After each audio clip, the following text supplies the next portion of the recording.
গাছের পূজায় লিপ্ত, নাউজুবিল্লাহ খান, পাথরের পূজায় লিপ্ত। এখন ইমানের তেজ বাড়বে না কমবে?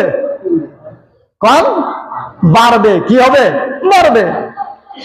এমনিতেই যুদ্ধ করতে চাইছিল, আবার এখন যে ডাইরেক্ট যাদের খাওয়াইতেছি তারা একেবারে পাথরের পূজা করে, তুলসী গাছের পূজা করে, মূর্তির পূজা করে, সরাসরি দেখা চক্ষু দিয়ে দেখতেছে। সহ্য কেমনে হয়?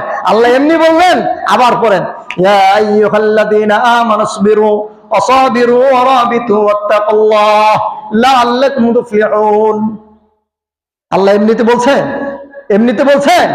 আল্লাহ বলছেন আমানুসবিরু, ঈমান আনছো? বলে জি। তাহলে ইসবিরু, সবর করো, ওয়াসাবিরু, সবরের উপরে অটল থাকো, ওয়ারাবিতু, প্রতিযোগিতায় লিপ্ত হও, ওয়াত্তাকুল্লাহ, আমি আল্লাহকে ভয় করো, লাআল্লাকুম তুফলিহুন, তাহলেই তোমরা সফল কাম অর্জন করতে পারবে। সুবহানাল্লাহ। এমনিতে না, রহস্য আছে, প্রত্যেকটা আয়াতে প্রেক্ষাপট আছে। সবর এই জন্য করতে বললেন যে সামনে ভয়াবহ অবস্থা দেখাবেন এখন সাহাবায়ে কেরামদেরকে, যে যাদেরকে আমরা খাওয়াইতেছি, লালন পালন করতেছি, তারা ডাইরেক্ট মূর্তি পূজারী, মুশরিক। এগুলা দেখার পরেও আমি একজন মুসলিম, আমি একজন ইমানদার, সবর করতে হবে, বিকল্প কোনো পথ নাই। একেবারে দাও, রামদাও হাতে নিয়ে, তরোয়াল হাতে নিয়ে, রাইফেল পিস্তল হাতে নিয়ে, বোমা হাতে নিয়ে ডাইরেক্ট পরিবার ধ্বংস করে দেবেন, এটা ইসলাম বলেছে? সে যে কোনো দলের কর্মী হোক, যে কোনো দলের সদস্য হোক, মারামারি, হত্যা, দাঙ্গামা, এগুলা ইসলাম কখনো তোমাকে আদেশ করে নাই, উৎসাহিত করে নাই। আইম্মাদের, সালাফদের আকীদা, চরিত্র এটা যে সাহাবায়ে কেরাম যুদ্ধের জন্য উৎফুল্ল হয়ে গেছে, আর দেখাচ্ছে আল্লাহ তাআলা বলছেন না, যুদ্ধ এভাবে হবে না, যুদ্ধের এলাম আসবে যখন প্রকৃত শক্তি, যখন আমার ইচ্ছা হবে, তখন আমি উযিনা লিল্লাযীনা ইকাতিলুনা, আমি আদেশ করব, তোমরা যুদ্ধে লিপ্ত হয়ে যাবে। সুবহানাল্লাহ। 27টা যুদ্ধ করেছেন, সেটা কার নেতৃত্বে? মুহাম্মদ রাসূলুল্লাহ সাল্লাল্লাহু আলাইহি ওয়াসাল্লামের নেতৃত্বে। আর আমাদের আলেম সমাজ বা অন্য কোন জঙ্গির কাফেলা যদি যুদ্ধের জন্য ডাক দেয়, এরা যুদ্ধ বুঝেই নাই,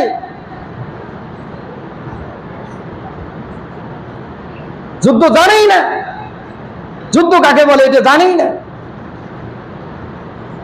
বিশ্বের কোথাও যদি যুদ্ধের প্রয়োজন হয়, তাহলে মুনাফিক সরকার যদি হয়, কাফের সরকার যদি হয়, তাহলে ওই সরকার আমাদেরকে বলবেন যে অমুক জায়গায় যুদ্ধ করা লাগবে। আমাদের সেনাবাহিনী, পুলিশ বাহিনী, র্যাব বাহিনী, এই বাহিনীগুলা ফেলোয়ার হয়ে যাচ্ছে, আম জনসাধারণ চলে আসো, তখন সেটা বিষয় অন্যটা। কিন্তু এলাকার সমাজে একদল আরেক দল নিয়ে যে আপনারা যুদ্ধে লিপ্ত হবেন, একদল আরেক দলকে প্রতিহিত করবেন, এই ফ্যাসিলিটি আইম্মায়ে কেরামদের, সাহাবায়ে কেরামদের চরিত্রে নেই। এটাই আমি বোঝাতে চাচ্ছি। কেউ অপরাধী হলে তার অপরাধের বিচার হবে, সেটা দেশের আইন, প্রচলিত আইন করবে।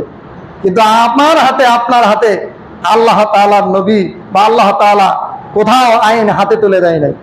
সে যত বড় অপরাধী হোক, অপরাধের শাস্তি আছে না? সরকার আছে না?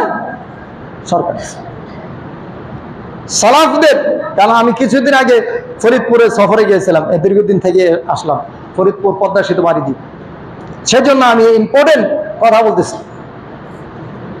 আল্লাহ তাআলা বলছেন যে তাদেরকে বাস্তবে দেখাই দিলেন, সবকিছু দেখানোর পরে তারা যুদ্ধের জন্য অগ্রসর হয়, আর আল্লাহ পিছন দিকে টেনে ধরে যায়, না এখনো যুদ্ধের সময় হয় নাই। সুবহানাল্লাহ।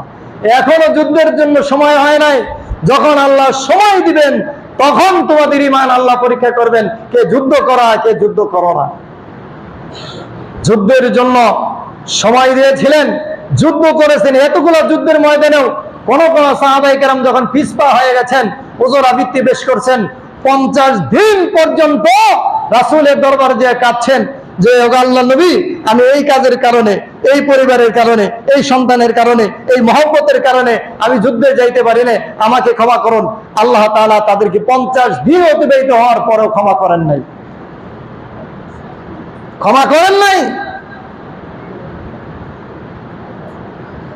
অনেক দিন পরে আল্লাহ ক্ষমা করেছেন। স্ত্রী থেকে আলাদা করেছেন, সন্তানাদের থেকে আলাদা করেছেন, বাড়ি থেকে আলাদা করেছেন, গ্রাম থেকে আলাদা করেছেন, শহর থেকে আলাদা করেছেন, ব্যবসা বাণিজ্য থেকে আলাদা করে দিয়েছেন আল্লাহ। যে তোমরাই, তোমাদের পূর্বপুরুষেরা যুদ্ধ করতেছিল, এখন আমি যুদ্ধের অনুমোদন দিছি, এখন তোমরা পিছাইলাকে।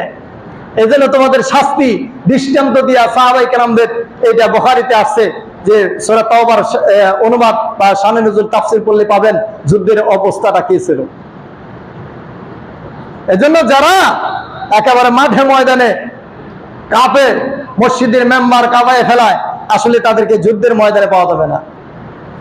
ইসলাম আগে বুঝতে হবে, ইসলাম আগে জ্ঞান অর্জন করার কথা বলা হয়েছে। সহনশীলতা, ধর্মবিহতা, দয়া বশত প্রত্যেকটা মানুষের মাঝে ধৈর্যের কাজ করতে হবে, ধৈর্য সবুর আনতে হবে, কোনো বিষয়ে উত্তেজিত হওয়া যাবে না।